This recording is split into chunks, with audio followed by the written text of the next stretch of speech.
여러분 안녕하세요. 강성입니다. 벌써 정부가 들어온 지가 2달 넘었고요. 그런데 불구하고 새로운 우리는 희망을 요구하고 있고, 그 희망을 이 정부가 잘 리더해서 우리가 원하는 새로운 지점으로 우리를 이동하게 할 비전이 있었으면 좋겠다 생각을 가졌습니다만, 정권 초기 지금 불과 70일밖에 지나지 않았지만 그러한 액션이나 그러한 태도를 볼 수가 없다는 것이 참으로 안타깝습니다. 새로운 인물을 뽑을 때에는 새로운 시대를 요구하기 때문이고, 새로운 시대는 한 리더에 의해서 견인되는 아젠다 리더십을 통해서, 또 비전을 통해서 우리가 하나로 가야 할 시선을 집중하고 나아가게 되는데, 그것을 볼 수가 없다는 것이 참으로 안타깝습니다. 특별히 리더는 헌법에 의한 리더이지 않습니까? 대통령이라는 자리는 개인의 누구누구의 대통령 자리가 아니라 헌법에 부여된 사명을 가지고 직책을 가지고 직무를 수행하는 권력의 집단, 권력의 어떤 위치죠. 개인일 수 없는 공공재의 성격이 강했는데, 어떻게 정권의 창출자의 도움을 받았다고 하는 한 사람을 사면할 수 있는가? 그것도 정치적 사범이 아니고 또 이념에 관련된 것도 아니고 개인적 비리에 관련된 부분이 있는데도 불구하고 한 사람을 사면했다는 것 자체가 이미 이 정권에서 해서는 안 될 일을 벌써 했다, 그렇게 생각합니다.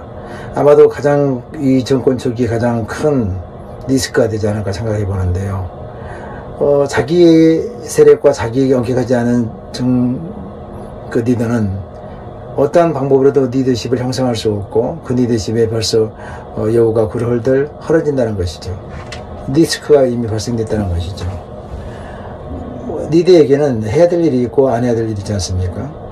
헌법에 부여된 일, 직무로서 국민을 상대로 하는 일이기 때문에 하고 싶지 않은 일들, 특별히 자기에 반대되는 세력에 대해서, 야당에 대해서 하고 싶지 않아도 그것을 해야 되는 일이 있지 않습니까? 포용하고 그들을 양대 수레바퀴에 한쪽을 맞게 해야지, 한쪽만 수레바퀴가 커가지고 자기 세력화만 커지면 결국은 자초되는 거 아니겠습니까? 건전한 경제 세력이 있어야만 큰 실수를 안 하게 되는 거죠. 왜냐면 집단적 사고가 발생되기 때문에 어느 누구로도 견제와 비평을 받지 않냐면 무소불위 권력이 돼서 사실은 나중에 가면 자기들끼리 싸우거나 더 큰 식체력을 하게 되는 경우가 많습니다. 건전한 견제라는 것이 얼마나 중요합니까? 그런 것을 무시하면 안 되는데, 함께 동반해서 가야 될 일들을 하지 않고 있다는 것이 가장 큰 위험한 일이다. 그러니까 해야 될 일은 대통합과 타협을 위해서 적대 세력이라고 자기가 생각하는 적이 있을 수 없죠. 국민인데, 국민 속의 야당이니까 결국은 국민을 품고 국민을 헌법의 책무에 의해서 보호하고 또 그를 인정하고 존중해야 되는 것인데, 타협과 대통합의 길로는 가지 않았고 자기 세력에 면접을 주는 일을 했다는 것 자체가 벌써 큰 문제가 되었다는 생각을 합니다.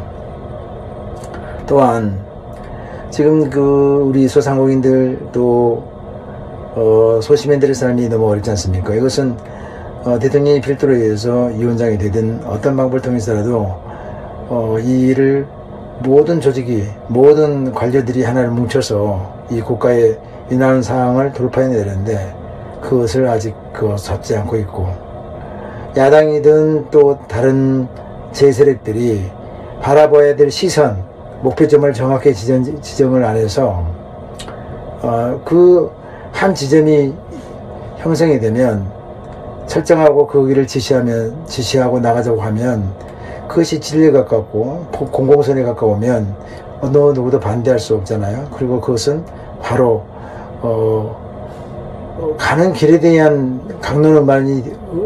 강론을박은 할 수 있지만 가는 것에 대해서 동의할 수 있기 때문에 우리나라가 가야 될 지향점, 지금 우리가 이 시대를 뚫고 나가야 될 이 위기의 시대를 뚫고 나가야 할 지향점을 우리가 시선을 한 곳에 둘 수 있는 공동의 어젠다를 설정하지 못했다는 것을 보게 됩니다.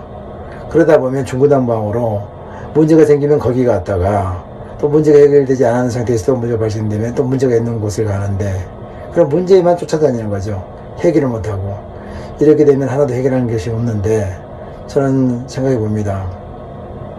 리더가 되는 길, 대통령이 되는 길은 등산하는 것 같아서 그 산을 올라가는 방법과 루트가 정해져 있잖아요. 엎치락뒤치락해서 계곡을 내려가고 올라가는 길은 있지만 결국은 한 사람이 정상에 올라가는 것 아닙니까? 리더가 되는 것은 정상에 올라가는 길, 산꼭대기를 정복하는 것처럼 등산하는 것이기 때문에 혼자도 갈 수 있는 일이지만, 광야에선 이제 리더가 되고 난 다음에는 광야에 있는 국민 전체를 이끌고 가야 되는데, 그 광야는 사실은 지도도 없잖아요. 그 다음에 모래바람만 불죠. 또 길이 없어지기도 하죠. 새로운 문제를 봉착하게 되죠. 그래서 리더가 되는 길, 자기가 리더가 되는 데는 산을 오르는 것처럼 정확한 방법으로 또 자기 혼자서라도 할 수 있지만, 반드시 광야를 지나갈 때는 리더는 혼자 갈 수 없는 것이잖아요.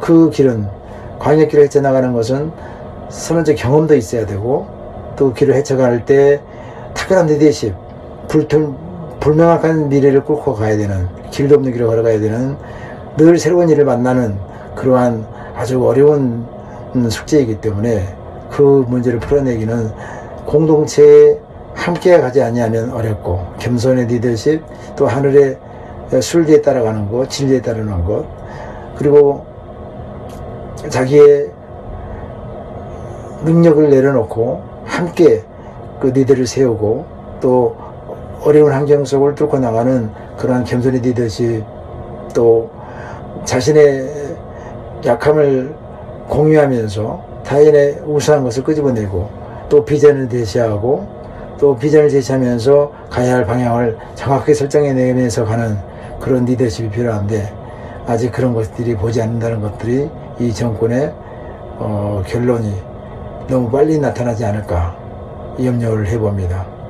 누구 하나 옆에서 용비의 창가를 쓰듯이 추앙만 한다면 반드시 이 정권은 또 어려운 지경에 만나게 될 텐데, 다만 이 정부가 새로운 생각을 가지고 또 건전한 비판할 수 있는 야당을 살리고, 그리고 국민 전체를 이 가나안에서, 광야에서 가나안으로 가는 길을 이끄는 그러한 리더십이 필요하지 않을까 생각을 해보면서, 거기에는 모세의 리더십이 있지 않을까 싶습니다.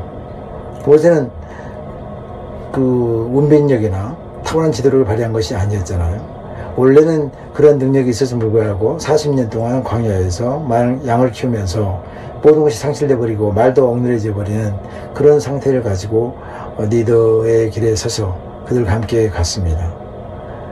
그러고 보면 개인의 리더십이 모든 것을 꿀고 하는 건 아니고, 광야에서는 자기가 대통령이 되든 어떤 높은 자리에 오르는 것까지는 가능하지만, 분명히 함께 가는 리더십이 아니면, 섬기는 리더십이 아니면 불가능하다, 이런 생각을 해보면서 답은 모세의 리더십, 광야를 헤쳐나가는 곳에 있다. 그것을 한번 더 저도 깊이 묵상해보고 또 여러분도 한번 생각해 봤으면 좋겠습니다. 다만 이 정부가 실패하지 않는 것이 우리에게는 유리하기 때문에 실패하지 않는 정부가 되도록 다시 원점에서 파악해보고, 해야 될 일과 하지 말아야 될 일을 정확히 구분해서, 대통령이면 이재명이라는 한 개인을 버리고 대통령으로서 무엇을 해야 될지를 정확히 보는, 자기 편만 보는 것이 아니고 함께 모든 것을 이렇게 360도방에서 볼 수 있는 그러한 능력이 그에게도 있었으면 좋겠습니다.